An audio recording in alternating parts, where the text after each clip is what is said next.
Hello,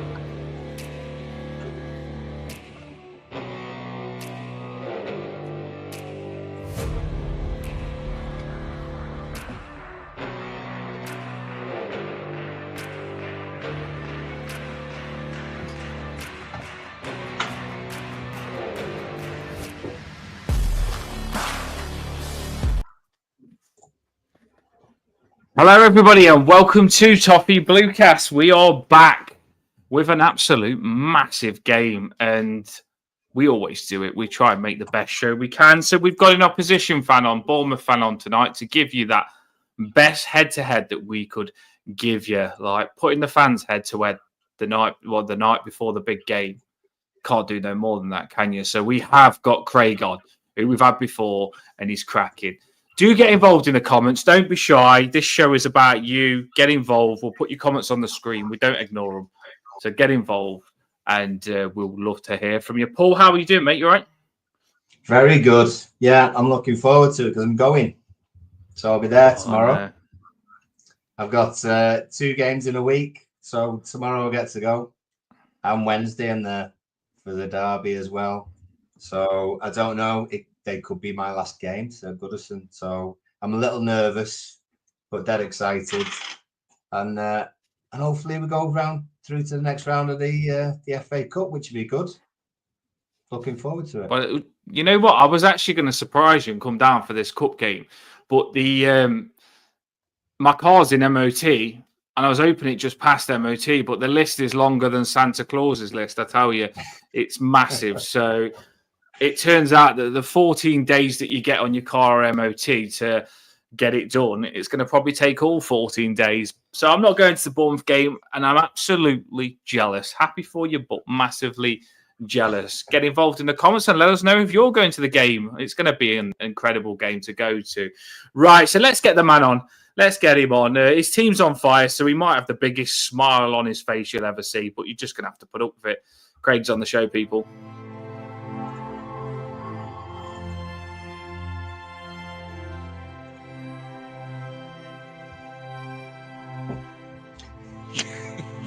That's very general. That was, wasn't it? Do you know what? That was really relaxing, quite nice actually. Normally most opposition preview shows, they kind of rip you apart, don't they? But when I come on here, and when you come on ours, it's kind of an Everton Bournemouth loving. It's kind of, there's a relationship between the two clubs, isn't there now? Yeah, maybe. I don't know.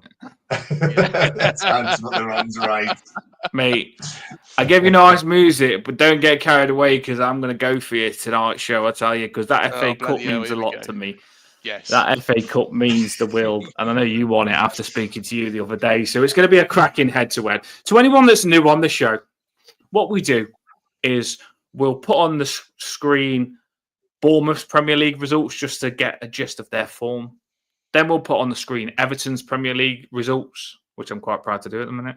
We'll put on Everton's Premier League results because they've picked up. And then we do a lineup prediction.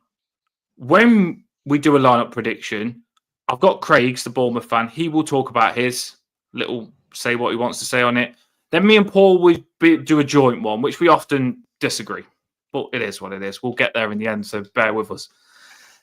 And then we will read out the lineup that you want in this FA Cup game. So we massively want you to get involved. We need your lineups in the comments. If you want to do it now, get involved, get your lineups in.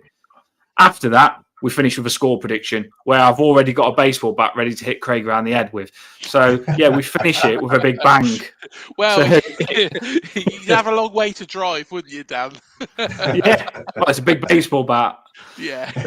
But, yeah, it will be a cracker. So do get involved. And there is something new for you tonight, but we're going to do it quick. So be ready to type. We're going to get you, and I know people love doing this in the comments because they always ask us to do random stuff. Oh, why don't you do this? Why don't you do that? We're going to get you to predict every FA Cup game quickly with us. So when we say what we think the result's going to be, we want you to tell us what you think the result's going to be. I know Emma will enjoy that, and a lot of people will enjoy that. So if you listen to this now, we're going to go through every FA Cup game because this is an FA Cup show quickly. and we want you to tell us who you think is going to win, and then we can see if you was right, and you can look back to see how many you got right. So we'll have a little bit of fun on this as well. I'm looking forward to it. Right, so let's get into business then. Let's get serious. We're going to go back on this. So there you go, Dixie Dean, Alan Ball. So Bournemouth, I said we'll start by looking at your Premier League form. Yeah. Talk to me, Craig. Mate, it's been bloody brilliant. It's been absolutely amazing. Apart from the most recent defeat against that lot across the park, we have been unbeaten since we got beat by Brighton, and that's a long time ago now. The two that will jump out to everybody on there will be that demolishing of Nottingham Forest, 5-0, an outstanding performance. Dango Watara, I used to call him Dongo. I've been told now it's Dango. 100%. I had it wrong. Sorry, Dango, Dongo. But he's a very confusing player because when you put him in your lineup, he's got like 10 different names. I looked him up and I typed in one name, then Dengo comes up, then Dango comes up, and then I'm thinking, are you 3 different people? This is really confusing me. So, Craig, I understand where you're coming from. Weirdly, when you say his name's confusing. Yeah, to be honest, he's better up front, as we were saying the other day, than he is on the left-hand side of midfield, which is where his desired or normal position would be. He's a confusing player in that position because sometimes they go too long, sometimes they go too short. But up front, he's kind of turned into something else. He's got an incredible leap on him. He seems to be able to read the game really, really well. Just not pass the ball into the box particularly great, apart from the 1 time out of 9 when it's absolutely on the head of somebody. But yeah, that 5-0 win was exquisite. And of course, it shows what a good result that was. You know, Forest fans were saying, oh, well, we weren't at the races that day. I don't believe that. I don't believe that because the next week they go and beat Brighton 7-0 at home, and yeah, it shows what a good result that is. But the Newcastle win away from home, believe it or not, Justin Kluivert has done something that his father never did, and that's score a hat trick at St James's Park, and he didn't even play for bloody Newcastle. So yeah, that's an incredible result. Chelsea, we should have beaten them. Reece James had to get an equaliser and a dodgy one. Neil Moss, our goalkeeping coach, has put out a couple of times on X and showed certain perspectives. And I can understand at the time when I was watching it, I was like, well, there's not really much, that we can complain about. But when you actually read and look at those players, where they were in that wall and how they were interrupting it, one a little bit more advanced than they should have been, the Chelsea players, I'm saying, it shouldn't have counted, but hey, it's a draw at Stamford Bridge. I think it's a fantastic run of form. It's a fantastic run of form, and long may it continue. We've got a very, very good young side building here. It is a group of kids. What we're doing is we're signing players from abroad and bringing them into the squad. And like Zabania, Howson, those sort of players, Kirkes, these are players that people might have heard a little bit about, but never really seen how well they gel together. And Andoni Iriola's got a big part to play in that, as well as Simon Francis and also Pinto as well, who are recruiting. As I was saying the other day, Kirkes is likely to be off at the end of this season. Unfortunately, to that club next door to you, until you move into a lot better stadium than they've actually got. And we've already got a replacement. We've signed a guy called Julio Sola from Lanús. He's cost us in transfer fees nowadays relatively pittance. And I spoke to an Argentine, effectively the Clive Tilsey, Martin Tyler of Argentinian football. He reports on all the European games. He reports on all the Argentina internationals. And he said, honestly, this guy is going to be better than Milos Kirkes. Now, if he's better than Milos Kirkes, what a player we've signed. if he's 75% of Milos Kerkez, we've still got a bloody good player on our hands. So, yeah, this is an incredible run of form. And I think we can dream of European football. I think we will get European football through the league. What European football is, who knows? I'd absolutely love it to be the Champions League and testing ourselves on the biggest stage, which at the moment England have got the highest coefficient, so it is possible that it'll go down to 5th place, and that's doable in my eyes. It is doable considering how things have been this season, especially a lot of the big teams dropping off. It's exciting times. You'll never get a better chance to finish. Well, you might do. I'm not saying you'll never, because you might be turning to this team and be even better every season, and this could be the new you. But this is a cracking chance, and you've got to take full opportunity. I mean, you see there, you've won, drew, won. It's a win against us. I don't like that part. But draw, win, and then you lost against them, which you told me you beat them when I was fuming about. But yeah, you were unbeaten in 9 and you lost against them, which is cracking form. Right, I'm going to move on to Everton now. Paul, talk to me here. I mean, we've got a proud 3 greens at the top of there, Paul. Yeah, definitely. And I mean, Moyes came in before Villa. Obviously, that was the first game, but there's a definite change. Everyone would agree to that. I mean, just the way that we've been playing, the goals that we scored straight away against Spurs, for example. Do you know what I mean? It was just a quick change and just a bit more confidence, a little bit more forethought, a bit more freedom to do something other than plough it as far as up the pitch as we could do.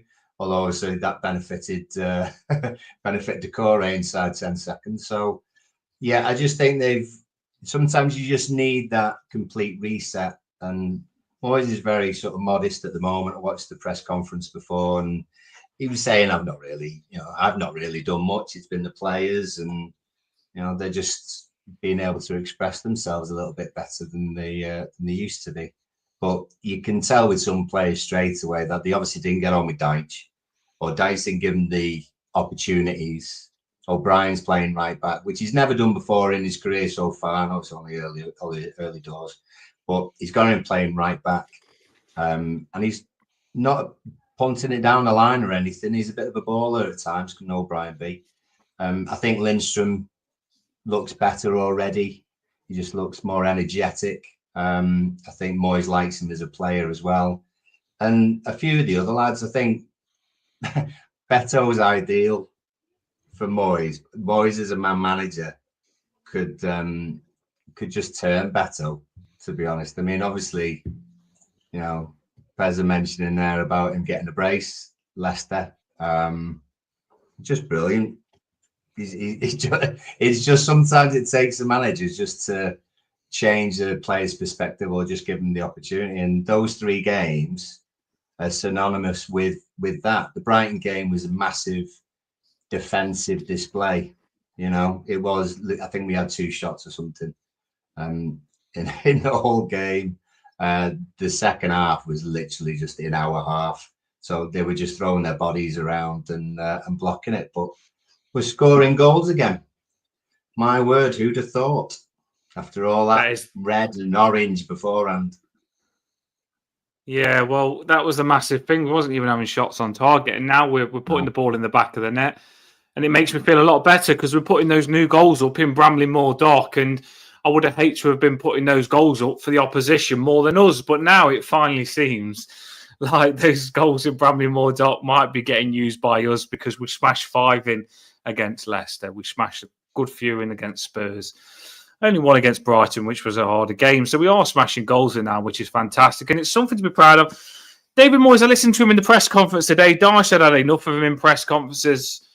And that's not picking on him. That's just generally, I didn't like what he was telling me or what I was hearing. Same stuff, same excuses. But I listened to David Moyes again today. It's a breath of fresh air. He's got a big smile on his face from the very start. And everything he's saying, I'm just liking David Moyes at the minute. I am falling in love with him again. So I'm really happy with David Moyes. It was a good press conference. And I think a lot of people are the same, where they say, I'm not listening to press conferences ever again. David Moyes has got people interested again, and he speaks really well. So I'm going to get rid of that now. That is the form of the two teams. We've got a brief on what we think. Now I'm going to put on the screen, but Craig's going to give his quick summary of his team. This is going to be Craig's lineup, all being well. Share screen. Get your comments, keep them coming in.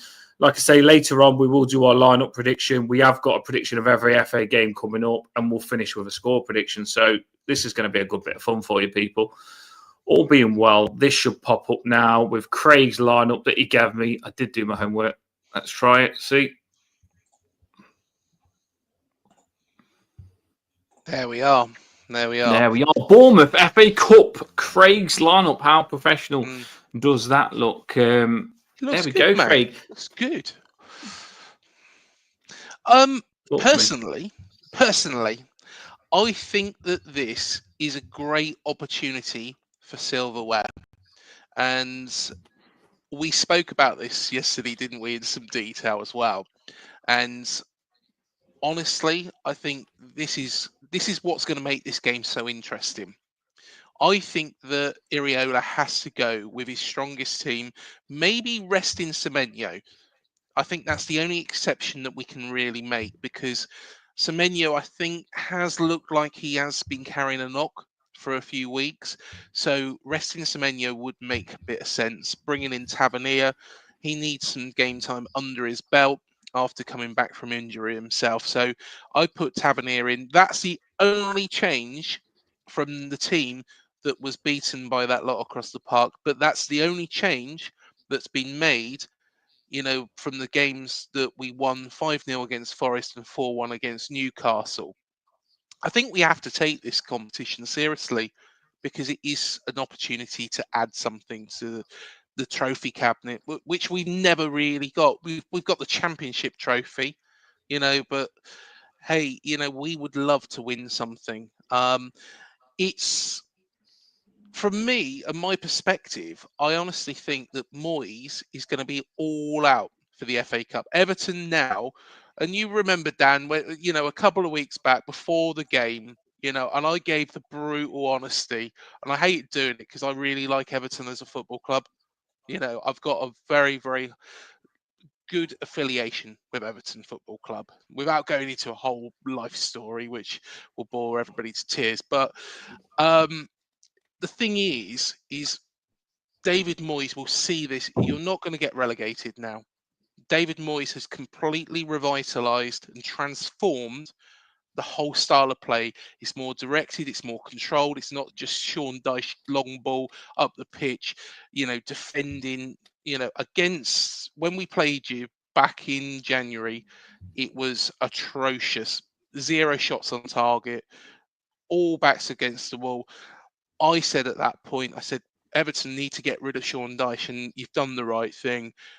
You're not going to get relegated with David Moyes, not in a million years. Unfortunately, Sean Dyche has been there that long that you're not going to be pushing up at the other end of the table. Whereas I think you are capable of doing that with the squad that you've got, if Moyes had a bit longer to bed in. So the FA Cup is a route.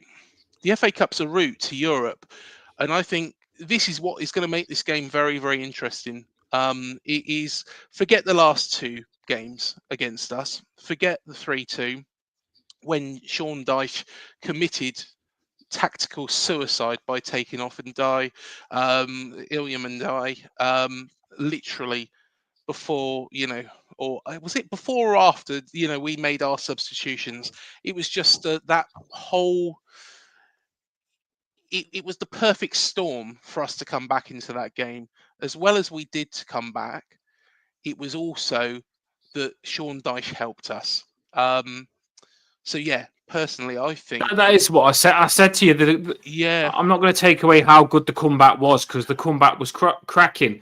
But I feel like Sean Dyche put it on a plate and taking Enjoy off, gave you the freedom to just say, you know what? Let's just go for it, because Everton have got no players that are going to threat us now when Jai is off. So it just gave you the pathway to just completely go at us. And you still had to get the job done. You still had to score the 3 goals, which you did well. And you did fantastic. Can't take that away from you, because even against anyone, you can't score 3 goals that quick and finish all your chances like you did clinically as you did. So it will scar me.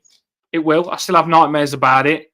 Can't take away how good it was for you, but I do feel Sean Dyche, if we had a better manager tactically that kept with his substitutions, that wouldn't have happened. And I'm gutted to still be talking about that game. 110%, mate. Agree 110%. But you do not want those records at Everton. No, definitely not. I can imagine it was. I was shocked it happened as much as you would have been sickened that it happened. But Dango up front, of course, he's been thrown into that position. He's looking a better player than if he was on that left-hand side. Lewis Cook, he's not a right back, but he's moved into that position. This is what a good manager does, and this is what Iriola does. He models players, he transforms players into different positions. I wouldn't be surprised if there is others up his, that he's got in his arsenal that he thinks, right, okay, if that player gets injured, we've got somebody else to go into that role where we might not have seen them before, but they're capable of doing that. So this is a strong side. I think we're going to go strong, and I hope that we're going to go strong and go for the cup. But who knows? Iriola might think, well, I'll rest a couple, maybe put Will Dennis in goal, and give people a run out. But I think that's playing a bit of a. I did see a lot of Everton fans quite happy before they'd even known that you'd left Clivert out, suggesting for you to leave Clivert out. Obviously, a player in form, got a really good hat trick. And Everton fans, with you not putting Clivert in your squad, are quite happy. I think they probably want you to get the manager job after leaving him out. Yeah, he is in there. It's Semenyo. Oh, he is there. Semenyo you left out as well. I rate Semenyo. This is what's confused me. I rate Semenyo more than Clivert. Semenyo, I think, is carrying a knock. I think that's why. I do understand. I think that maybe he needs a little bit of a rest. He's played more minutes, I think, than most of the side. I would have to double check, but I think he's carrying a bit of a knock. So I would put Tavernier in, because Tavernier's just come back from injury, build himself back up, so we can utilise him in the Premier League matches as well. But Tavernier's a quality player himself. He's got a stunning. I don't know if you saw that shot that he had against Liverpool, but it flew straight on to that left-hand post, and then come back out the same trajectory. He's quality. He's quality, mate. So I have no problems with swapping him around, even though Semenyo, I would have him on the pitch all day long, but I think he needs a rest, to be honest, mate. Yeah, well, I understand it. That's when I say when Cup and League, you start thinking which is most important. Paul, I'm going to chuck it on you before we do our Everton lineup now. Yeah. This is Craig's lineup, by the way. It's what he wants, not necessarily what we're going to get, but Craig is the manager tonight. Paul, what I'm going to tell you, Paul, as well. I know what I'm going to get at here. I'd say I see a little bit of a player that I want to get at and a way that we can be successful. You tell me, Paul, what would you think we can be successful on if we hit certain players, and who do you think's their strength that we've got to watch out for? Well, straight away, those three, Clivert, Tavernier, and Dingo. Dango. I used to call him Dongo all the time, but I was told he was called Dongo, but yeah, he is Dango. Well, sort of from our point of view, Bournemouth are one of those sides that, obviously Clivert's sort of come into his own over the last month or anything, but whether it be Brentford, Bournemouth, Brighton to a certain degree, there's no major stars. They're all good teams. They all pass the ball. They all work hard. They all put a tackle in. But there's no sort of 80 million striker who's grabbing all the headlines or anything like that. And the goals come from different places. Obviously, Clivert's got a couple of hat tricks, but it was Brooks who scored against. I think it was Brooks who scored the winner against us. you know. And obviously, like you're saying about Liverpool, Tavernier, I just always worry about Tavernier getting on the score sheet against us because he does get in dangerous places. I think if we're going to do anything, it'd be a physical battle. I think it would be. I think it'd be in the air. I think it would be winning that in the middle of the park. Potentially a higher line for us when we're defending, because we did that obviously against Leicester. You are far better than Leicester, by the way, but the way that we were taking it to the other sides in the Spurs game and obviously the Leicester game, just at home as well, it was almost impetus then. You know, it drove a few players. It got the crowd going as well, and straight away that upbeat motivation that the players will get. I think that's where our strength will come from. I think it was interesting listening to Moyes in the press conference about possession, because Julia Bold asked him about possession, and he said that managers sort of moving away from that. He said his work with UEFA in the summer, they've noticed a bit of a shift, and the possession in some respects actually doesn't matter too much. It's other factors, obviously. You know, winning the game's the most important thing, but it's fine. He's not really bothered as long as what we do when we've got the ball actually makes sense and affects the game. And I think that's maybe where we've lacked. So I still think Bournemouth are a cracking side and very dangerous, and they should end up having the majority of the possession tomorrow. But I think our physicality and the home crowd and the motivation from that, and that going on to players like Beto, you know, like Lindstrom, even Decore, even. Do you know what I mean? He's not like a bloody world beater against Leicester, but it's the sheer motivation and atmosphere that players like that, who are lacking a little bit in areas, suddenly bring themselves up a little bit, and that'll be massive. That'll be massive for us tomorrow, definitely. Well, last time we did a pre-match, I said a plan, and it actually worked. I said get Beto bashing into the centre backs, and players will get success from Beto. Beto smashes into a centre back, and Decore gets the knock off and scores in 10 seconds. So I completely called the goal and said how we should score. And I'll tell you here how it could go as well if we play it right.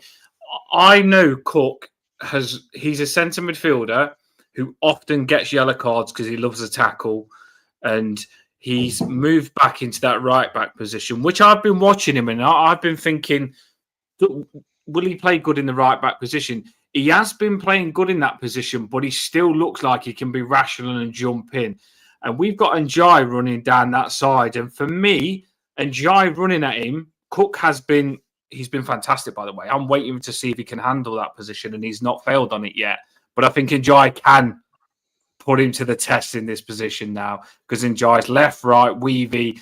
Cook, he's sensible, experienced, but what's he going to be like with a really skillful player coming at him? So I'd love to see Njai really put Cook under pressure. And what's that other lad's name, the centre-back, Hudjohnson? How do you say it? Housen.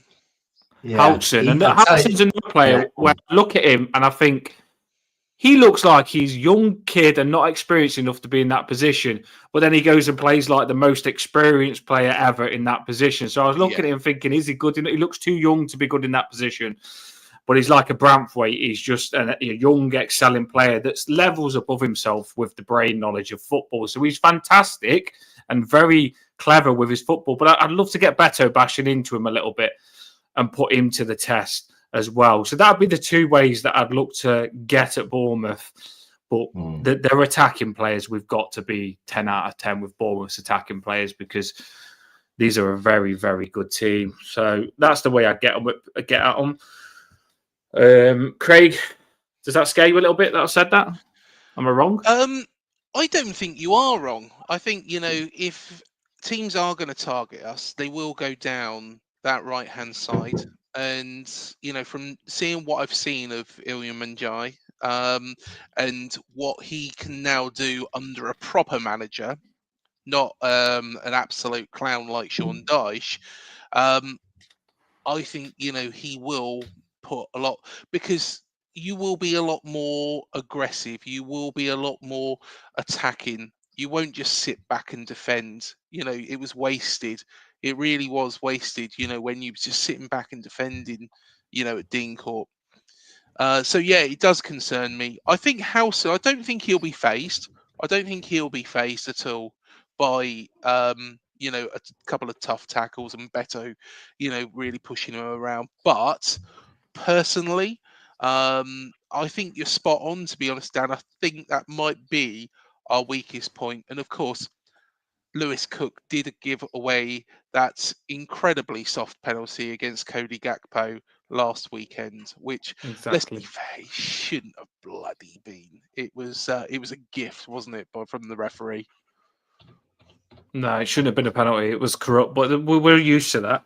It seems like referees are often Liverpool fans. There's something going on, Dodgy. Yeah. I tell you. You look at that Richarlison decision the other day. I think it was yesterday. It was shocking. No, I don't know how Van Dijk didn't get sent off. Paul, have you got? Go on. I was going to be slightly controversial then, and I was going to say actually, when I watched the sort of the clip of the foot, I did think it was a penalty. However, I do think hang on, but I do think McAllister should have been sent off. I don't know how you can kick someone in the bollocks 5 foot up in the air and not get booked. So I don't know. I don't understand how that was not given as a second yellow. You're spot on, Paul, because that second tackle was actually worse than the first one. The one he actually got booked for was, mild compared to that second tackle. He had to go. He had to go, but he got away with it because, like we say, I think Darren England's a Liverpool fan. Don't we know? That's why we always moan about referees, people. Right, we are going to get our lineup on now. That was Craig's lineup. Good review on it and everything. Hope you enjoyed that. So we've got a real in-depth look at Bournemouth before we play them. We've looked at form and we've looked at Craig's lineup. Talked about the players. So let's get the Everton lineup on the go. Are you going to go for that, Paul? You got that there? Let's do this. Let's scare Craig. Let's give Craig nightmares tonight before the game. What have we got? What can we rustle up for this big FA Cup game, which is massive, by the way? We spoke about it a bit, and Craig. I went on Craig's show, and he really wants to win. Like David Moyes says, who doesn't want to win a cup? But he really wants to win a cup. We'd love to win a cup. We'll show you later on what teams are in the cup to make you even more excited. We've never won anything really. We've won the championship. We've won lower league titles, but we've never won, a major honour.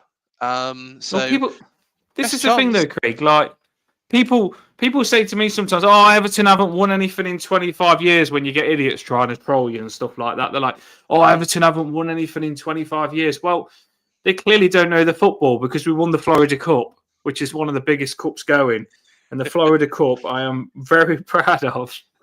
Oh, do you know and what? That wasn't long ago. Do you know what? About 5 years ago, we won the Betway Cup. Beat West Ham in the final. Take it, mate. Take it. I'm telling you. Claim it. Take it. If you won a cup, I don't care what cup it is. I don't even care if it's one from your kids' shows. You know what I mean? Whether they've come back with a cup from the dancing or anything. If you won a cup, you claim it. Right. So let's crack on with this then. Let's people get your lineups so we can put your lineups on. Get your lineups in now. We'll put them on the screen. Right. Let's go there. Yeah, I mean, I put those three in, but tell me if we would drop any of them for this. I mean, that's the whole. We get to this stage. It's the whole. How much weight do you put in the FA Cup against, say, the derby on Wednesday? I think you can do both. I think you can do both, but sometimes the FA Cup gives an option. Gives an excuse for clubs to mix it around a little bit and drop the odd player and stuff like that. So the derby is obviously very important. It's the last one at Goodison. It's a league game, and Moyes was very clear in saying we're nowhere near we're nowhere near safe yet. And he's right. There's a gap and everything, but you still gotta do the business, and you're not safe till you're safe, sort of thing. So there might be the odd change. As they're saying, Rocky Paul, it ain't over till it's over. I ain't heard no bell, and until the end of the season, until we're physically, mathematically safe, we're not safe. We can't get ahead of ourselves. We've won 3 games, put ourselves in a good situation, but you don't go and get back in a bad situation. It's time to switch on now. We've built a good little gap. Now it's time to push on up and not look down. So I agree with you there. We do need to stay switched on, because you can easily take the gas off because you feel you're okay, but we're not okay yet. Right, so we've got Pickford, Tarkowski, and Branthwaite, which is cement in our squad, isn't it? It is cement in our squad. Yeah, pretty Let's move on to left back, Paul. Should we put his magic again? He's back into he got questioned. You backed him, Paul, a lot when some people was against Mikalenko, saying he was rubbish. His crossings got better, although some Everton fans said you need to work on your crossing, and Mikalenko suggested that they come training and show him how to cross the ball, which I found really funny. Good comeback, Mikalenko. But I think he's been a lot better under David Moyes, because Moyes has said, you know what, get forward. Enjoy yourself. Don't just shit your pants defending. Get forward, have a good game, and show what you're about. Let's just see who you are, what you are, and be confident. And you can see Mikalenko's doing that now. He's got all the shackles off him, and he's just playing his game. It might change. He could have a bad game, and then I'll jump on him, but I can't at the minute. He's playing well. Yeah, definitely. And the thing is with Mikalenko's crossing is that I said last week is that he's not crossing from 30 yards out now, and it's in front of the defenders. So a few of the crosses that he had against Leicester was actually alongside the 18-yard line or even beyond. So it just makes a massive difference. And straight away as well, because we were doing crosses from those positions, we were suddenly having 4 and 5 people in the box with an opportunity to get running onto the ball instead of standing there and not being able to do anything with it. It's a really good point that you're making, and you put this thought into my head. And I watched an analysis of Everton and someone talking why Everton are so better under Moyes, because I like watching these tactical things. And he was talking about how Everton have changed. We play with 3 defenders. Mikalenko will push up, and we'll just play with O'Brien, Tarkowski, and Branthwaite. But like you've just said, I think the reason that Mikalenko's crossing is better because Njai's been cutting in the 10 position, and Mikalenko's getting in better positions, like you've just said. He's in a lot better positions. And the reason he's getting in better positions is because the player's got to think about Mikalenko passing it to Njai in an actual, real dangerous position. So he'll probably get drawn into Njai. Mikalenko gets all the space to run into real dangerous positions and cross the ball, where normally it'd be Mikalenko probably crossing it from the throwing line as far wide as he can get, not even getting in good position. So it has changed, and Moyes don't take credit for it, but Moyes is massively to praise for our fullbacks being able to play better. Let's chuck O'Brien. Are we going O'Brien, or this is a bit of a debate because? Well, Patterson is injured, by the way. I didn't hear him say anything about injuries, to be honest. Patterson is out, Paul. So, Coleman. Yeah. Then you're only talking Young or O'Brien. I'd imagine he'd stay with O'Brien. I think it'd probably be, if any changes at all, it'd be more midfielder options that would get rotated. Personally, I think he needs. I don't know. Yeah, because he's just getting into it now. O'Brien's doing well, so just let him keep growing. Let him keep getting used to it. And it's a really good game for him to get used to that right back position. He's smashing that position, but the more he learns in it, the better he'll get. So the 2 players that you could play right back, I heard people mention, was give Dixon a go, which I don't think we'll do. Although I really like Dixon, I think he's more future. And then some people would say give Ashley Young a go. But for me, you've got to play your best players against this team because Bournemouth are a really good team. Let's not beat around the bush. Their wingers are exceptional. And I think a big reason that Bournemouth come back against us to score 3 goals to beat us 3-2 was because O'Brien wasn't on the pitch. And I don't think they would have done it if he was. So we'll see. Yeah. Central midfield, Paul. Also, when we got beat 1-0, against Bournemouth, Brooks' goal came from a cross on the left hand side and a few crosses before that as well. So we were just weak on that side, and Bournemouth can get their crosses in, but they like to get down to the line first. So we've got to make sure that they can't get in those positions. The thing is, if you are going to put a cross in past O'Brien, it's probably going to go out the stadium because he's that big and that much of a giant. To hit the cross over him, it's definitely going to fly out of Goodison Park, Paul. So that's a good tactic straight away. He's a big unit to block off the crosses. He is a unit. Middle diddles. What are we doing? Middle diddles. Well, the argument would be Idrissa Gana Gueye has played loads of games, and you do not want him to get injured because he has been a revelation under David Moyes, and he's been one of our best players by a country mile. So some people would want him rested. I don't. I want to win the FA Cup, so I'd go Gana Gueye.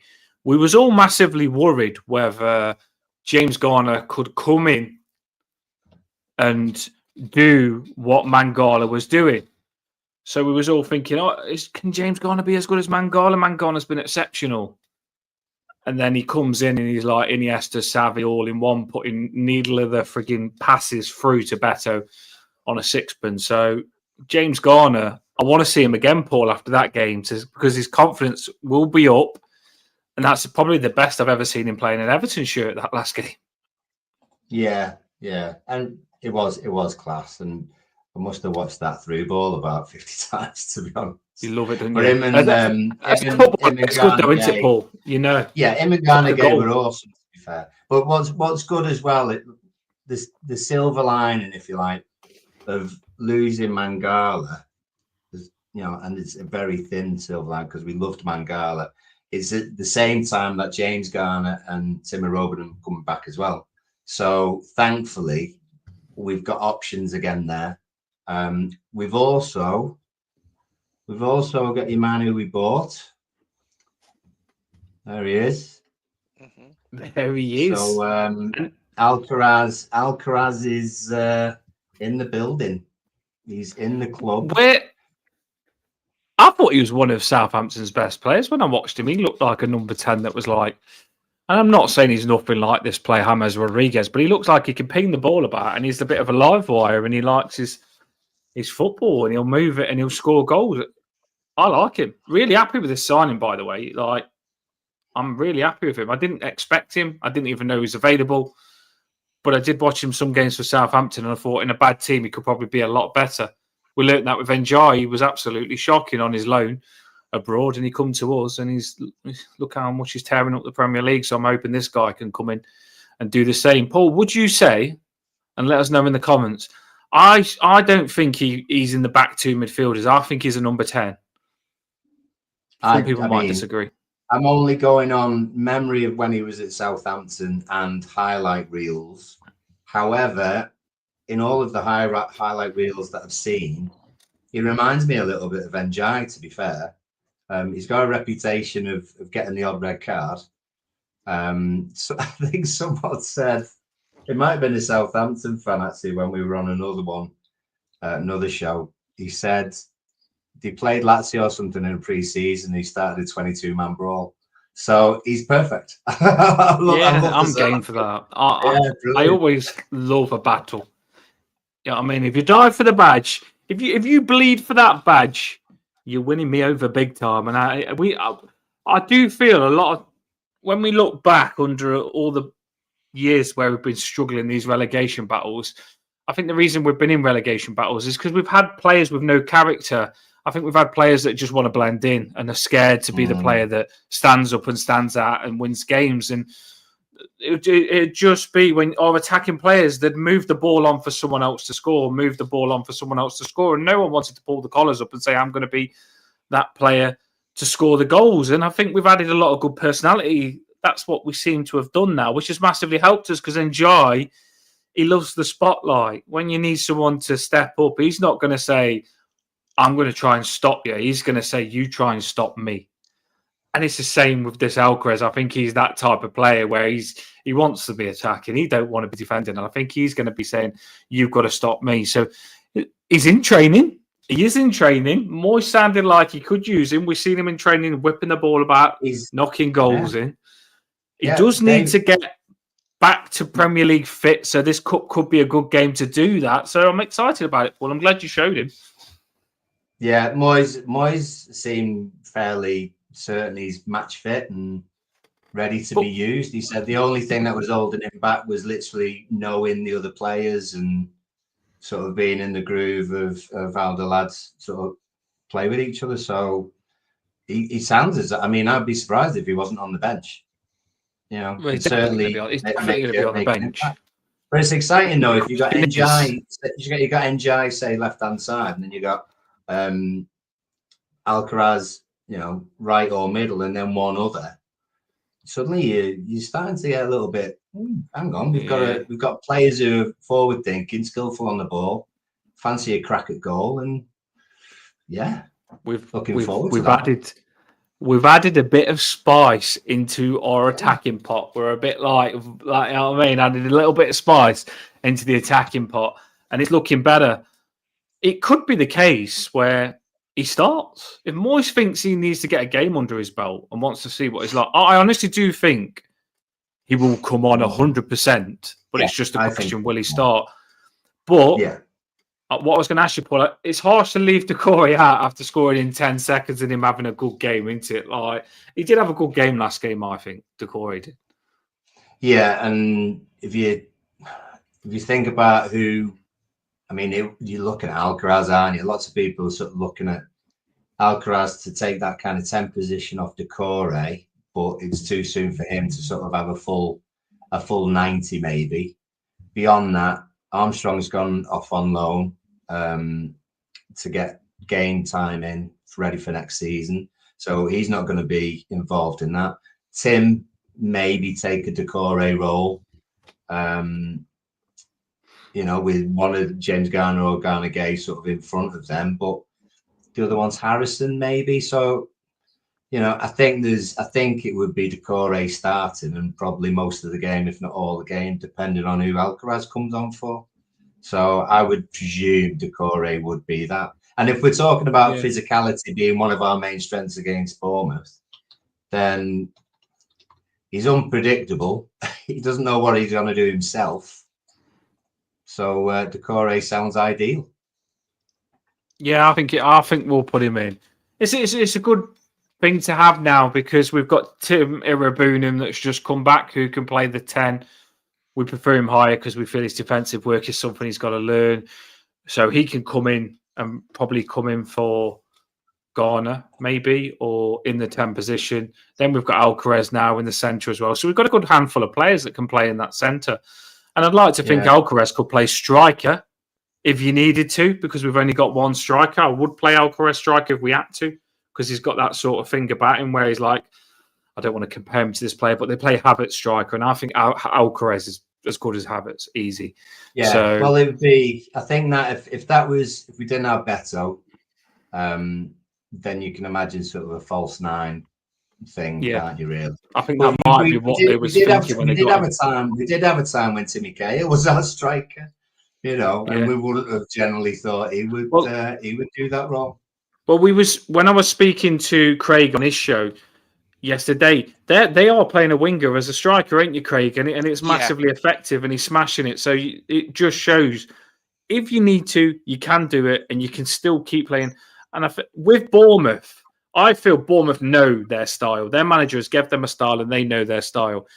And I think the players know this because the players know the style so well. They can rotate and still play that style because they know how that manager wants to play.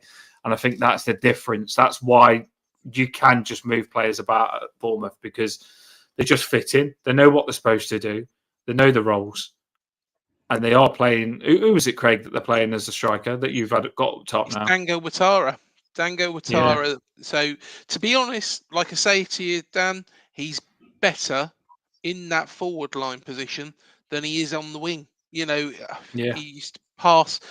One pass would be too short. One pass would be too long. You know, he's really, really criticised by the fans. Whereas stick him up front, he's a target man. He's good in the air. He seems to be able to read where he should be when the ball comes in. Whereas beforehand, the first game of the season, after Solanke left, we played Semenyo out in that position. The problem with that is you're taking probably the best player on the wing. I know that I haven't put him in the squad because I just feel that he's nursing an injury, but you're taking the best player from one of the wings and sticking him up front. Yeah, he can do that job up front, but he's also getting those balls into the box. So yeah, personally, I think you can remodel players, especially from that left or right hand side of midfield, and put them into a forward line where they can be really effective. 100%. We actually have some depth in the midfield. Exactly what I was saying in the comments. We'll keep trying to drop your comments on. We have been putting them on. If we don't read them out, we still put them on. People will read them. We try and read as many as we can.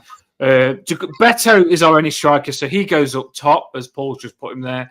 And then on the right, I think Lindstrom and O'Brien are a good combination. And I know it's really bad, but did Harrison leave, Paul? I know that's really bad for me.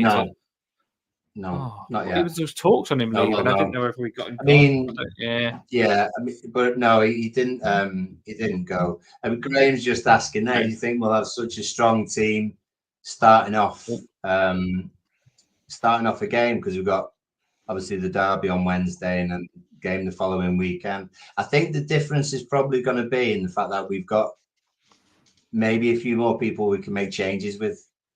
So perhaps, I agree, Paul. That's what I said. Rotate. Not going to do a full 90. Decore wouldn't do a full 90 like they were basically both almost doing against Leicester. I think there's maybe scope for more people to come on in those sort of hard working positions. Alcaraz, for example, could easily take over from a number of people. Yeah, someone said there was a joke. Paul said there was a joke that Fulham wanted. Someone probably made it up because Russ asked me, "What's Harrison like?" Apparently, we're interested. It probably was a joke, by the way. I'm not sure, but no. If Harrison is still an Everton player, I'll always be behind him. But he is nowhere near been the player that I want him to be. So if he does play, he's got a lot of work to do to get better. Right, so that is our team, and I love it. I really do love it. And I'm loving that Beto. Do you know what? It's really bad, but I'm loving that we've got no strikers, and Beto is finally getting a chance where he's getting a few games. Like, we can actually give him his chance now. I don't think, correct me if I'm wrong, he probably hasn't even ever had 3 games in a row, and this is going to be his second now. So he's never been backed, and this is a good opportunity for him where he knows now he's the main man. He scored a brace last time. Can he score a hat-trick this time? We'll find out. So that is the team. Everybody, Paul, let's put on the lineups from people, because we have got a little bit on this show. Yeah. And then we'll crack on with what else we've got. Roll back. Craig, just quickly, a couple of sentences. Do you think that's a good team, or? It's a solid team. It's David Moyes has already made significant changes and made Everton, from what I've seen in the 3 games which you've won, back at the start of January when we played, you wouldn't have thought would have been possible.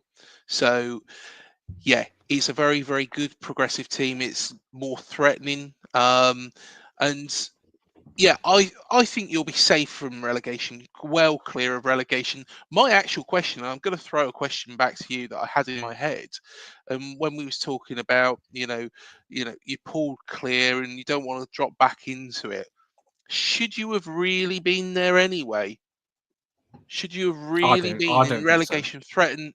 Because personally, the only reason why you're down there is because of Sean Dyche and Frank Lampard beforehand.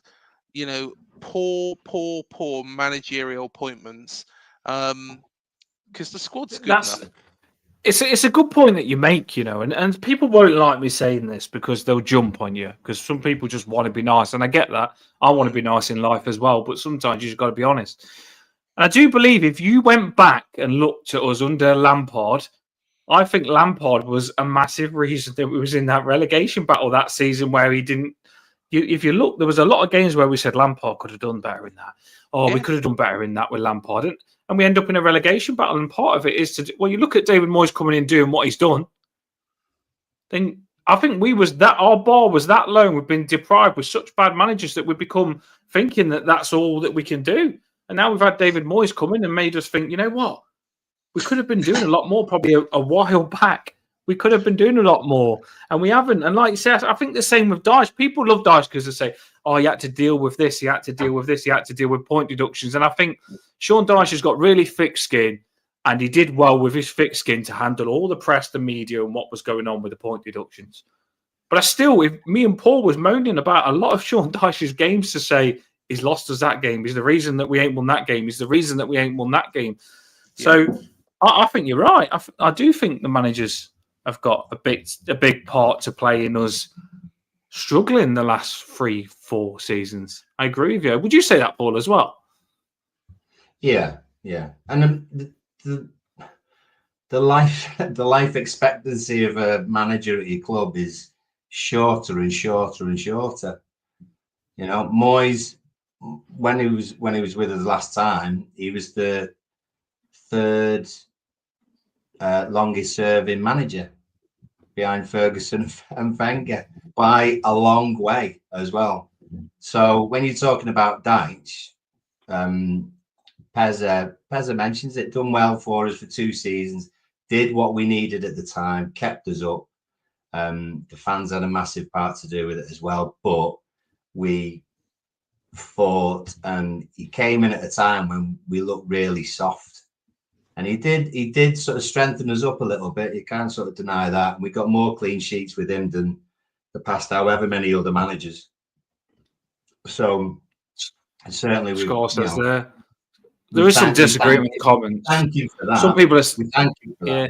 But teams go through, you know, they go through waves, don't they? And they reach different obstacles. And our obstacle wasn't just about having a strong defense, which we didn't have under Frank, for example. Yeah, you know, we needed to build that strong defense, but then Sean got into a state where we had a strong defense, but we couldn't score. We couldn't even get a shot on target. So when you had that for so long, then that's another obstacle. And if you can't get past that obstacle, then your manager goes on. You know, he passes on, if you like, and then someone else pops in and becomes the new Moyes, you know. It wasn't that you didn't have any threat going forwards, you know, because you do have threats going forwards. It was just that Dyche wasn't utilising them at all. You know, it was just hit and hope rather than a controlled, measured approach to actually getting the ball up the pitch, you know, that we've seen in these past 3 games for you. You know, it was like, if we go back to that game at the start of January, I think we could have been playing there for a 5 days solid and you would not have scored. And it was all down to Dyche. It's not down to the players. It's not down to the football club. It's not down to the fans. It's down to Sean Dyche, because it was just sit back, just defend, and then punt the ball forwards, hope. And then, of course, it just kept coming back and back and back, because our midfield was winning each ball as the defence cleared it out. Do you know what I think, though? When thinking back, I think we've seen probably Ghana Gay lose possession and the opposition scored under Dyche, and we've seen other players lose the ball and we scored. And it felt once a player made a mistake, Dyche thought he could do it again, and then went completely defensive to not give them the opportunity again. And that's what I think happened, in my opinion. I think once players made a mistake, Dyche changed it, and he started doubting these players more and more and more, to doubting them that much that he had 10 players probably in his own box going long ball to the bloody striker, which probably wasn't even up there. He's probably in our own box as well. So I think that's why it was just time for Dyche. It really was. Right, lineups. What have we got? Let's chuck the lineups, and we've got a bit of fun for you at the end with score predictions. We've got a little bit of a twist. So, what are the lineups that people have put, Paul? If you can get just a couple of mentions on lineups. Rod reckons the same as we said ourselves, which ends up being our strongest lineup. Graham Foster mentioned that he thinks that's our strongest. I agree with him. I think what we've got on there, potentially Decore goes out for someone else, but then that's our strongest side. Pauses give us a lineup where it is. Pickford in goal, O'Brien right back, Tarks and Branson in the middle. He'd go Young at left back. Yeah. Maybe that's rotation, don't know. Garner and Garner, middle diddle. He'd give Charlie a start. He'd give Alcaraz a start, centre attacking mid. I get it. Lindstrom on this is interesting though. Lindstrom on the left-hand side and Jai on the right. And then Beto up front. Just mixing it up. That's what he does, Paul. He likes to have a little mix. That's a good thing, though. They can change size. Yeah, they can do that. They're good enough, but I wouldn't change it personally. I wouldn't change where Njai plays at the moment inside left. No, Njai would be coming up against Kirkes as well on that side. I just don't. I wouldn't put Njai against their best, the left back that is probably one of the best players. But saying that though, this is the thing. Njai is an amazing player, but Lindstrom, I feel, is on the verge of being an amazing player as well. Let's not put a downer on Lindstrom because I want him to get his first goal. I think this could be it for Lindstrom. Lindstrom could be good as well. We're looking strong now on both sides, and that's the difference. You can't just rely on one thing. You can't just rely on Njai on the left and get it over to the left. That's where we're going to be dangerous on the left. You've got to be dangerous on the left and the right because you don't know where you're going to have the ball in the game. You can't control where you're going to move the ball. So I think when you do get the ball in any position, you've got to make sure you're good in that position. And that's where we went wrong sometimes. But I think if you've got good players all over the pitch, you can move the ball over to Njai, but then you switch it and move it over to the right. And you're still dangerous over the right. And that's the difference. That is the difference. Any more lineups or is that them all, Paul? That's it. I think we might have. I think everybody wants the same lineup. People agreeing with us. I think so. Yeah. I think we're. Yeah. I think even though we've got options, I think we're getting back towards a stage where we know what our best side is. But this time, it's not the fact that we've only got 11 players. It's actually because these are the better players or the players who are in better form than one or two others. So. It takes me back to the old Davy Moyes where you'd have the same lineup all season, all the time because you actually like your players and like your lineup. It was just the same one all the time. You didn't actually want it changed because you loved those players. You didn't want to take any out because you just like the players. And I think that's what it's like now. I generally think, yeah, Brian, right back, that's good. I wouldn't change any of it. I just want to see that team played, get better and better and better, and I think they will. Because they're not perfect, but they're definitely good and getting better. Right, people, this is the big part.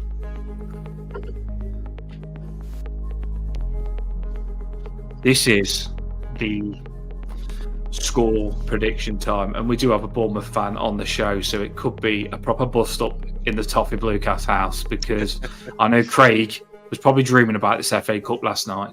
So here we go, people. Get your score predictions in. We know it's your favourite part. And then after we've done the score prediction on the Everton-Bournemouth game, we are going to predict every FA Cup result because we're crazy. Right, so here we go. It won't take us long, though, I promise. And you'll enjoy it. You can predict it with us in the comments. So if you want to predict every FA Cup result with us, stay tuned in. And if you haven't, hit that like and subscribe. I just want to ask you a question. Why haven't you? Because you should have done it. Get on it. Hit that like and subscribe. And if you can't be asked, fair enough. I accept it. But if you can, do it. Hit that like and subscribe. Right. Score predictions. Who are we going for first? You want to go first, Paul? Go on. Shall I go first? So Paul first. We can't do two Everton fans together. So we'll go Craig in the middle. I mean, we're going to freaking sandwich him. And then I'll go at the end. I don't know what he's going to say because we didn't give score predictions on his show yesterday, did we? No, we didn't.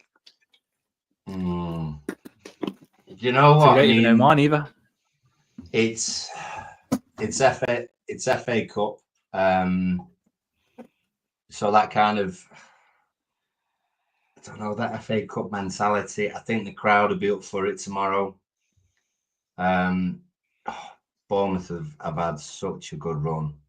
But also as well, with that, and I know you lost against Liverpool and stuff, but we've had it down where we've had lots of teams who are on a cracking run come to us when we're not maybe doing as good or we're not expected to do as well, and we actually pull a result out of the bag. We did it with I remember we did it with Brentford, did it with Spurs last season as well.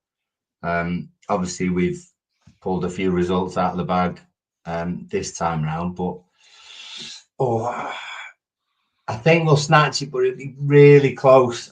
It'll go straight to penalties as well, doesn't it? It goes straight to penalties. Does it not go to extra time? I don't know. I just agreed with you. I'm not sure. Craig, someone told me that it was someone will know. To penalties. I'm gonna say penalties. I think we're gonna go through on penalties. I think it's gonna be like a 1-1, 2-2. I'm gonna say 2-2 and we'll win on pens. Oh god, that'd be so hard. Craig is having a toffee thing. Say that again. Craig, I got put off by pause in the comments. He made me laugh my head off saying Craig's getting a toffee blue cast sandwich.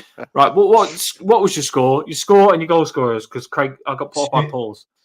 2-2. We're winning on pens. I think Beto is no, actually, you know what? I think Njai and Alcaraz are going to be our 2 goal scorers. And their goal scorers? I think it would be, someone. Yeah, Brooks will score again, won't he? Yeah, he'll score. And Craig's like, what? And Tavernier as well. We've got Craig on the show and you just call Brooks an arse. Yeah, well, because he would pop up, wouldn't he? Do you know what I mean? Like he did last time. And score every week. I like a good head-to-head. When we do head-to-heads, I always think of me doing the headbutts, but Paul's doing the headbutts on this show, apparently. He's just called one of their players an arse on the show. So, 2-2. I'm not even going to ask Paul. Calm down. I don't agree with Craig. That's a PG version. I love it. Paul's the nicest person in the world, so when he gets angry, he wants to win this FA Cup, people. 2-2. I'm not even going to ask you your penalty goal scorers, but you did say we're going to win on penalties, didn't you? I did. Yeah. We're not going through every penalty. We're not going through that. I mean, I know we're specific, but we can't give every goal scorer and who's going to miss in the penalty shootout. We'll be here all night. So 2-2, and then Everton win on penalty shootout. Keep your score predictions coming in. We're going to put it to Craig now, and it might have changed after Paul going through him like that. Craig, let us know your score prediction. I'm worried about this game, to be honest. I'd rather have been playing Plymouth or Wickham or somebody like that. Not an Everton that wants revenge after two defeats. One of them being when you was 2-0 up and then winning 3-2. But it is a completely different side under Moyes as Sean Dyche. I'm not going to bet against Bournemouth, but I'm going to say it's tough. It's going to be tough. Just for Paul, I think you are probably going to take the lead. David Brooks is going to equalise, just for that comment. And then I reckon a Semenyo, who's been chomping at the bit, will come off the bench and score in extra time to win it 2-1. But yeah, it's probably not what either of us need is extra time. Definitely don't need penalties. But yeah, I think we'll probably both have to sit through the extra time period. And yeah, I think we'll do it just then. But I would not be surprised. Hand on heart, I'm not going to take any... Everton playing like they are at the moment, I would not be surprised if it was a reversal and you went away 2-1 winners after extra time. I've got to be honest, and I'm completely respectful to you guys, because I really like Everton as a football club, and I think, Moyes will get you well clear. So, yeah, I'm going to go 2-1 Bournemouth, but yeah, I wouldn't be surprised if it went the other way around as well, because you want this. Right. This is Spartan. Score prediction, Dan. Here we go. I do want this, Craig. I do want this. And I want it for many reasons. I really do want to get you back for those 3 goals that you scored against us in like frigging 6 minutes or whatever it was, 84th minute. I'm not going to settle as an Everton fan until I do something really bad to Bournemouth back now, and I've took it personal, and we've got to do something good to you, and that's got to be this game, and to make me feel better about that comeback that you had the first game of the season we played you. I need Everton first of all to knock you out of the cup. And I also need them to knock you out of the cup and hurt you and make you look a little bit shit as well. So I'm going to go a big score. I'm going to go 5-2, right? And I've let you have 2 goals, which I didn't even want to do. I wanted 5-0, but I'm not stupid. So I'm going to go 5-2, absolute Michael Jackson thriller here. And 5 goals will make me feel a lot better about you scoring 3 with that comeback. So 5-2. And some people think, 5-2, you've got to name your goal scorers. It was quite easy because I love every Everton player at the minute. So I'm going to go Jake O'Brien, absolute Irish giant. He's going to probably break the goalpost and the ball going with it. O'Brien will score a header. And Jai will score because he does seagulls, foxes, the lot. He scores against everyone. He'll probably eat a cherry when he scores. So Jai, I'm going to go for... I want Lindstrom to get his goal. I would love Lindstrom to... get that goal under his belt. I think he's been really good, but he needs to add a goal to it. So Lindstrom as well. I think Alcaraz is going to come on later on, and he's going to score. And I think Beto is going to score. So we've got a lot of goal scorers there, which I think we've got to share them. Sharing's caring. So 5 goal scorers. They're going to be our 5 goal scorers. I think your goal scorer will probably be Kluivert. And then, because you haven't got him... Dango. We'll go Dingo Dango. Kluivert and Dingo Dango for you. We'll go them too because Dingo Dango was everywhere when I've watched him. So Kluivert and Dingo Dango, and you've heard my 5 goal scorers 5-2. So that is going to be the score. And I really want Coleman to lift this FA Cup. I really, really, really, really want to win this cup, and I hope the Everton players do as well. I'm ready. I can't wait for this game. This game and the derby. This is exciting times. That's my score prediction. What have we got in the comments? What have the subscribers and the Toffee Bluecast fans gone for? We've got lots. So I'll do my best to get through them pretty quick. So Adam's gone. Adam's gone for a 4-0. Dave was hoping that it would be 0-0, but cup and everything. So he did change it to 1-0 Beto. Wouldn't argue. Eugene is in and gone 4-1. Beto hat-trick. And Decore this time. Often says Enjoy. Eugene. He loves a 4-1 Eugene. Decore instead. Yes. Here we go. There's lots and lots and lots. Ross. Cheers everyone for putting your scores in. Originally, he said 3-3. Oh, no, his lad said 3-3. NJ 2 and Tarky. Getting his lad involved. Love it. However, actually, he meant 3-2. So we're going to win. His fat fingers, yeah. Instead. I prefer 3-2. Nick said 1-1. Lindstrom, Semenyo, and Everton on pens. Penalty shoot. My heart. Penalty shootout. Pickford is insane at penalties, but please don't. No. Scar said 2-2. 2-2. Everton on pens. And John O'Brien to score. O'Brien getting a goal. I don't like these penalties popping up. I know, but God. We've got enough. Maybe it won't happen. No, because I'm pretty sure we've done one of these shows before, and when people said penalties, we ended up going to penalties against Southampton. That was bloody right. So please don't be right this time. Oh, bloody Fulham with that. Anyway, Paul said 3-3. Lindstrom and Jai 2. Then we went on pens. Penalties again? Because we can't. We just my hair out.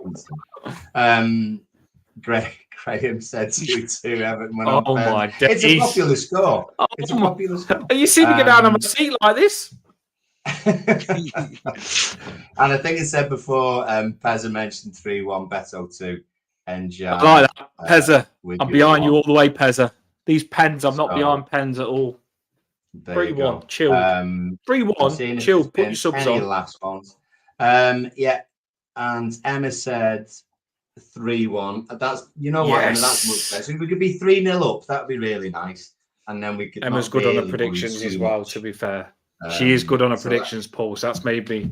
She normally does go penalties as well, so I'm glad she hasn't. That's made me a little bit more convinced that it's not. But she's also very good at score predicting, is Emma, as she would tell you herself.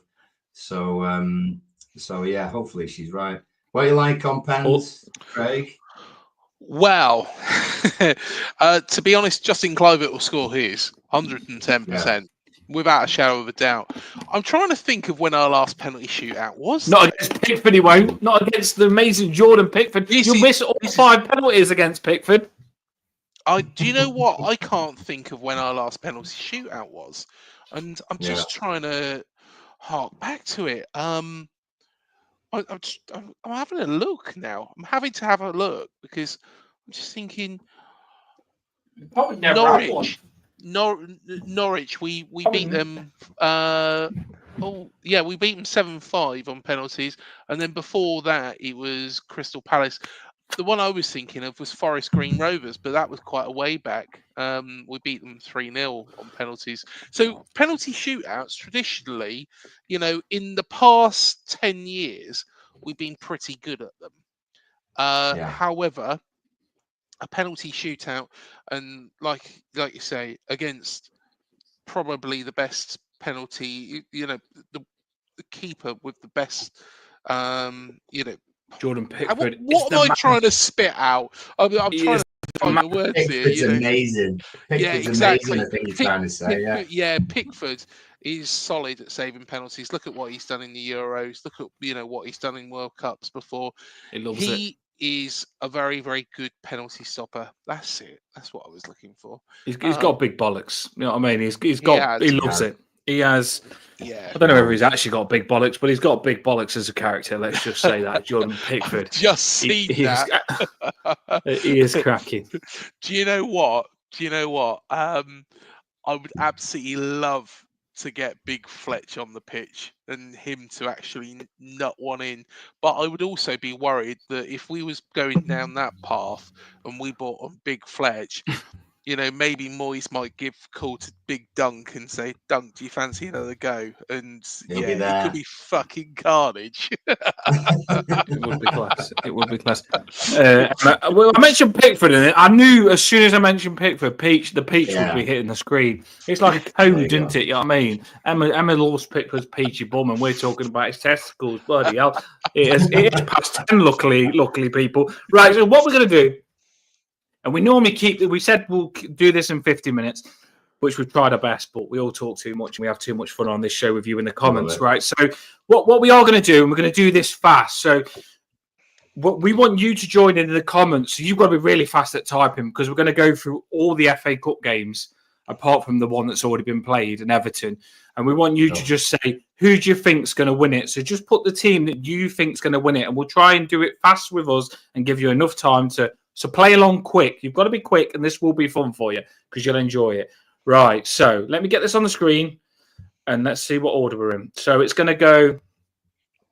Let's just get rid of me and put Craig at the top because he's a guest. Although I want to smash Bournemouth up, I don't want to not show him on the screen. Right, so here we go. I'll read them out if I can read the names of some bloody teams. You know what I'm like. Although I have been reading my daughter's books just lately, and my reading has improved, you know. 6-year-old books. There's one that's got me earlier on when I writ it up, Paul. I write it 5 times, so don't even start. But I have been reading Horrid Henry's, and they're quite hard to read, and they're my daughter's school books, so I am improving here. I'm smashing the Horrid Henry's, reading them in about 3 days. Right, here we go. So, Manchester United and Leicester have already played. I don't know what the score was. Do we know what the score was? Yeah. Maguire scored a 93rd minute winner, apparently. So United won 2-1. Well done, Graham. Graham got that right. Lucky shits. Graham Foster's on fire. He's won already. Right, so we are going to go. We're going to go Craig, me, Paul, and then you just put yours in the comments. And then we'll go back on it and read it after the show. But you just participate. That's the way we're going to do it. Right. So Leeds United versus Millwall. Craig. Leeds United win 2-1.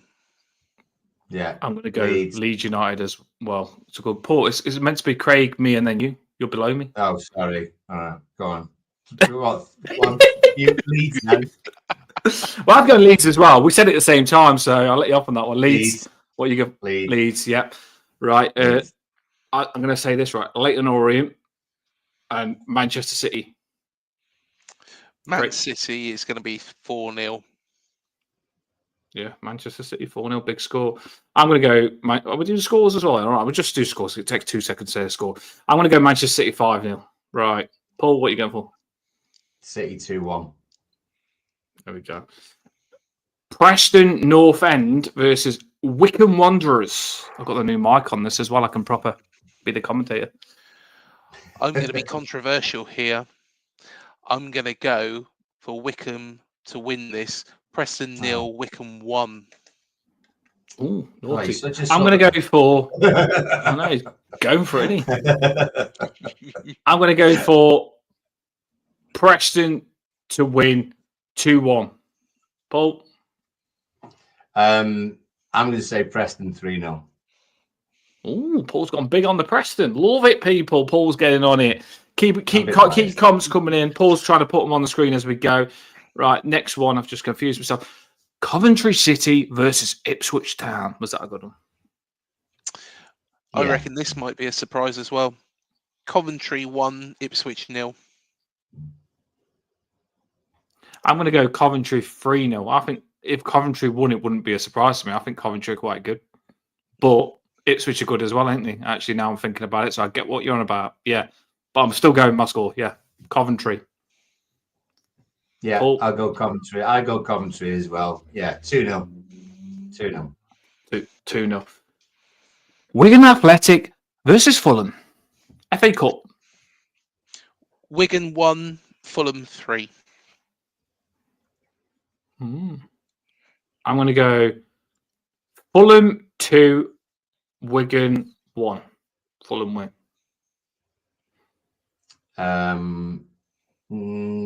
Yeah, 4-1 Fulham. 4-1 Fulham for me. Paul's gone big there, yeah. Well, Everton versus Bournemouth, Craig's already admitted that we're going to spank them, so we know the score of that one. He didn't say it, by the way. He didn't say it. I love going on here. I seen sweat dripping down his forehead. It meant that we was going to win, right? He didn't predict it, but I seen the sweat dripping down his head. He was bricking it. Right. Let's move on from the Everton game. We love Everton, everybody. Southampton versus Burnley. Oh, bloody hell. Well, Southampton are shit and Burnley have got Scott Parker. So this we lost against Southampton twice, mate. Don't you dare say that. Well, I tell you what, this will be 0-0 and Burnley will win on penalties. Oh, no, Burnley win on penalties. You know what? I'm going to go, because Southampton beat Everton and Everton the best team in the world, I'm going to go Southampton 3, Burnley 0. Craig. Right, go on, Paul. What have you got? Yeah, I'd go Burnley 1-0. Oh, yeah. Burnley train. Yeah. Stoke City versus Cardiff City. Stoke 1, Cardiff 2. I don't know these two that well, so I'm just going to go for Cardiff 2, Stoke 1, and go the opposite way around to you. Right.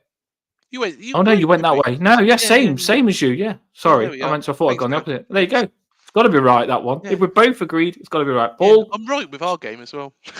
Yeah.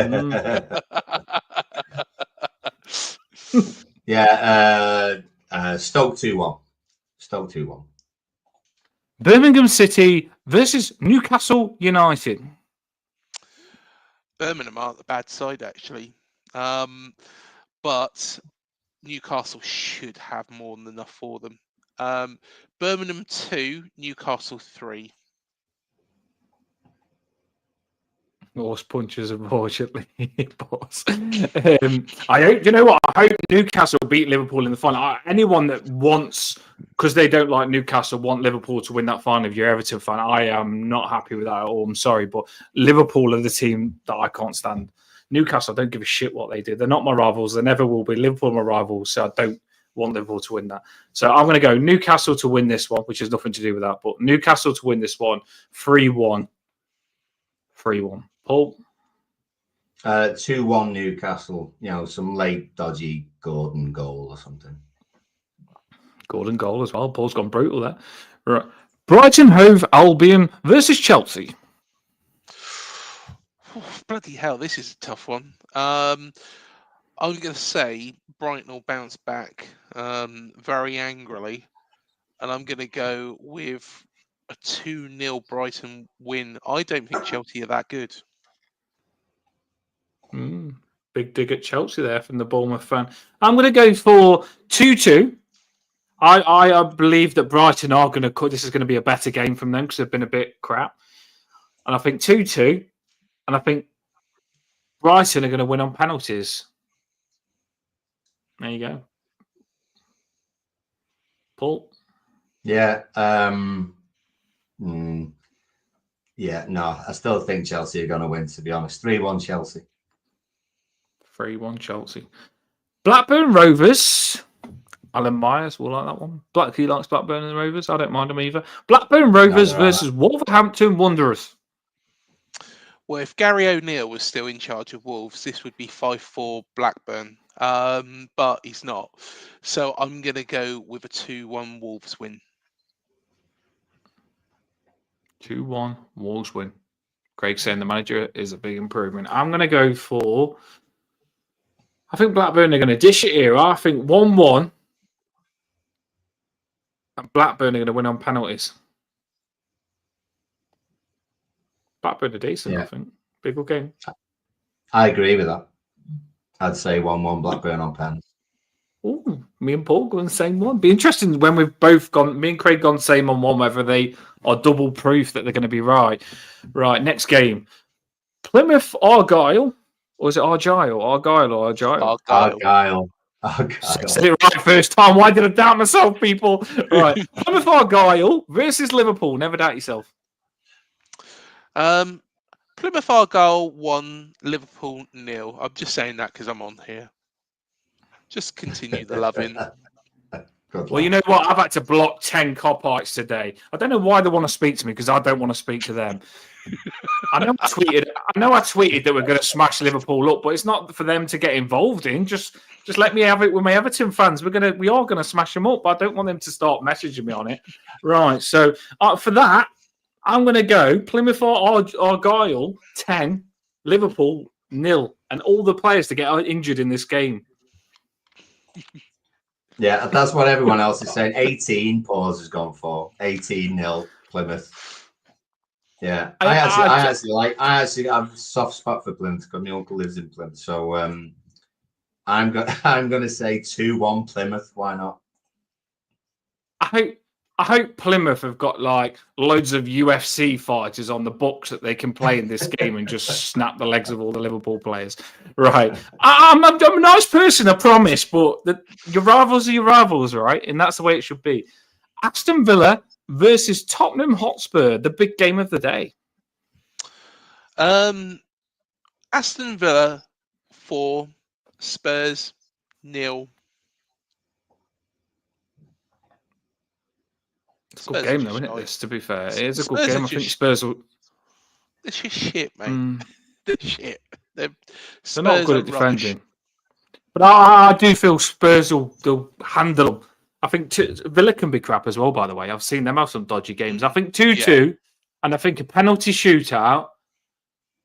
And I do believe Spurs would beat Villa on a penalty shootout if they kept their big players on, like Son and all that lot. So that's my prediction. Penalty shootout. What penalty shootout's going down tonight? I'll say something ridiculous. 4-3 Villa. Oh, Paul's gone big. Good game that is. So make sure you watch that because apparently it's going to be 4-3 to Aston Villa, according to Paul. Doncaster Rovers versus Crystal Palace. Doncaster in the bottom league. They've done really well to get to this stage, but they're not going to get any further. I think Palace 2, Doncaster 0. Paul said, I went to watch Donny play my local team last night. It was awful. 5-0 Palace. That's what he's gone for. I'm going to go for 3-1 Crystal Palace. I'm going to go 0-0 Palace on pens. Ooh, good one. A lot of pens from Paul. He likes his pens. Let's see. Right. Exeter City versus Nottingham Forest. That's I've done this in order as well. I don't know if you noticed when I typed this up. I've done it in order of what the games are going to be. So I'm pretty sure that's the last game of the FA Cup because I'm that good. This one, you might think I'm stark raving mad for predicting this, but it's going to be Exeter 1, Forest 1. Forest will win on penalties, but they should dispatch Exeter after 90 minutes. They should dispatch Exeter after extra time, but I think they'll rest quite a lot of their team. They probably will underestimate Exeter and probably give themselves a little scare. Bloody Nora Paul. He beats Nottingham Forest 5-0 and he's still throwing digs at them. You know what I mean? When's it going to stop? Yeah. He's not happy with the 5. He wants them to lose in the FA Cup as well. Do you know what? They're trying to get in on the loving. You know, it's the Everton and Bournemouth loving. You know, the Forest fans were like, "Oh, we come up with you. It's so great to see you. You know, competing at the top of the league. Should we both get Champions League?" I was like, "No, fuck off." You know, I know this is working, Paul. Do you know what? He's being greedy here now, Craig is, because Craig wanted him to be the only team that have done well this season that wasn't expected, and he doesn't like that. There's 2 unexpected teams smashing it this season. He just wanted it to be a Bournemouth season. Exactly. You know what I mean? I know how it works, Craig. Right. Here we go. I'm going to keep the Nottingham Forest hype going because I'm not letting Craig get all the hype with Bournemouth. I'm going to go Nottingham Forest 3, Exeter City 0. Sorry, Craig. Yeah. Well, my brother-in-law's a Forest fan, so I'll go 1-0 Exeter. Sorry, Justin. You'd be nice to your brother then. Here's me thinking, my brother-in-law's a Nottingham Forest fan, so I've got to back him 8-0 Nottingham Forest. But no, they've got enough success. They don't need a cup. They're happy with what they've got now. They can leave it to us now. Dan, have you left one team off? Is Brentford not on there? You know, Brentford. Well, I thought I've done every team. How many? This is what I asked Paul. How many games? I know the answer to this. I know the answer. You said the number of there teams. Are bogey side. No, they went out against Plymouth. There you go. Yeah, but, you know what? You tried to doubt me then. I actually messaged Paul. This is how much I care about this show. I messaged Paul before this show saying how many teams are left in the FA Cup, and he sent me a big essay. I looked it up, did my research, triple checked that I've done this right, so I don't look like a plonker like I normally do. And Craig tried to call me out that I got it wrong. No, Craig, you're wrong, mate. You are wrong, and I am Brentford right. Weren't in there. You know, that's why I think, if we can get through this game, we've got such a chance because Brentford. You're not getting through this game, you plonker. What are you on about? We can get through. Have you not been on this show? Hey, we could be drawn against Man City in the next round. Could get past them. Could be drawn against Arsenal. Oh no, Arsenal's not in it. But we could be drawn. But if you get knocked out, Craig. If you get knocked out, you can't play any of these teams afterwards. Exactly. And you get knocked out by Everton. We've already had this discussion. True. Don't listen, does it, Paul? But if Brentford was in it, we could be in a fantastic run of form. We could be in fantastic run of form. We could, Brentford could be bottom of the league. We could be right up there in the Champions League places. They are, honestly, it's like gonorrhea or syphilis. Brentford, for some reason, always beat us. Don't know why. They're just a pain in the arse. You come into Goodison Park and you're getting spanked, mate. We're getting revenge on you. You know this. We're getting revenge on you, and we're going to give you good hiding, and we're going to get you going travelling back to Bournemouth, crying your bloody eyes out. Do you know what? Listening to freaking Westlife songs that are really sad or something like that. Yeah, you're getting it, Craig. You know you're getting it. I've been nice to you. Westlife, it's 5. It's 5. Yeah.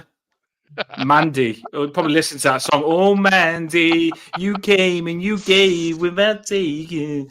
Yeah, you're listening to all your songs on the way back, depressing songs after Everton give you a spanking tomorrow. And this is why we do this, people. This is the reason we do this head to head, because before the big game tomorrow, we go head to head with an opposition fan. And Craig's just gave it large. And now I'm even more ready. I tell you something, I'm not going to sleep tonight. So, and I know it's got Paul pumped as well, because Paul already had a dig at Brooks before we even got going. So it's all going down. It's all going down. But thanks everyone for listening. I did see Paul put all the comments up as much as he could of your results. So it was definitely worth me doing all those FA Cup results. Thanks everyone for listening.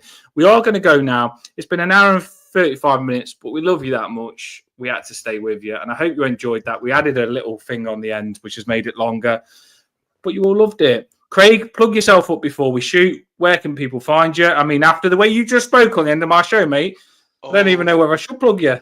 I know that everybody will be thinking, "Well, I'm not bloody going over there." No, honestly, we get on really, really well. Not plugging. But yeah, it's Up the Cherries in all departments, UTC IAD. You can find us on Spotify, YouTube. Have a look at all the interviews. In fact, we had an interview with the last person to score a goal at Wembley for Everton in an FA Cup final that you won, 1995. Of course, Mr. Paul Rideout. Yeah. Honestly, lovely man. Go have a watch of it. It's in the interviews tab. So yeah, really, really nice guy, and very, very interesting as well. Believe it or not, he's actually from Bournemouth. Wow, he's not actually from Bournemouth. He's from Lymington, which is near to Bournemouth, but we just fucking claimed him, really. After saying you're going to beat us, I really regret plugging there. I hope the plug hole sucks your big toe in it, mate, and you have to get the paramedics to get your big toe out of the plug hole. Right, we do have stuff on this show, people. I hope you enjoyed it. We are going to go now. It is get cracking on. Thanks, everyone, for listening. Make sure you do hit that like and subscribe. I've got a new microphone tonight, which I've enjoyed, and Paul's got one coming. We always work as hard as we can to make this show the best listen that we can, and we get really good guests, and we've enjoyed having Craig on tonight, and we will keep working to give you the best shows that we can. You all give us really good feedback, which motivates us to do the best that we can. But do make sure you hit that like and subscribe. I'm going to drop the banner now. Craig says he's going to win the FA Cup. I can't wait for tomorrow now. You all ready, people? I'm sure you are. You ready for it now, Paul? Oh, I'm buzzing now. Yeah, definitely. It is a hard game, though. I'm not like backtracking. It is a hard game. Bournemouth are good, but I'm ready. I am ready, people. Right, dropping that music and banner, people. Everton versus Bournemouth tomorrow. Don't miss it. We'll be here straight after the game.